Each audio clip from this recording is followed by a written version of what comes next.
పుణ్యం మీకు ఎలా సాయం చేస్తుందో ఈ వీడియోలో మీకు పూర్తిగా తెలుస్తుంది. ప్లీజ్ స్కిప్ చేయకుండా టోటల్ వీడియో చూడండి. ఒక వ్యక్తి బైక్ లో పెట్రోల్ అయిపోతుంది, తో సడన్ గా ఒక వేరే మనిషి వచ్చి తనకి పెట్రోల్ తో సాయం చేస్తాడు. దాని తర్వాత అంటాడు, మీరు కూడా ముగ్గురికి ఇలాగే సాయం చేయండి. ఒక కార్ ఆవిడ డోర్ ఓపెన్ అయి ఉంటుంది. అతను వెళ్ళేటప్పుడు, మేడం మీ కార్ డోర్ ఓపెన్ ఉంది అంటాడు. ఇలాగే సాయం చేసినందుకు ఆ కార్ ఓనర్ ఒక షాప్ ఓనర్ ఉంటుంది. దాని తర్వాత అక్కడ వెళ్ళిన తర్వాత ఒక ఆయన వచ్చి, నేను ఆటో డ్రైవర్ని, నాకు కొంచెం తగ్గించండి, మీ ప్రైస్ కొంచెం, నాకు ఇది చాలా బాగా నచ్చింది, ప్లీజ్ ప్రైస్ తగ్గించండి. ఆవిడ తనకు ప్రైస్ తగ్గిస్తాడు.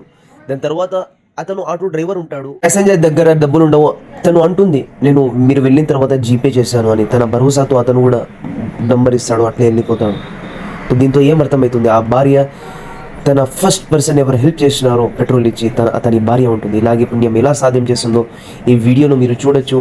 ఇలాగే మీరు షేర్ చేయండి. థ్యాంక్స్. ఈ కథతో మేము ఒకటే నేర్చుకునేది, ఇతరులకి సాయం చేయండి. సాయం చేసిన వారికి ఆ సాయం తన సాయం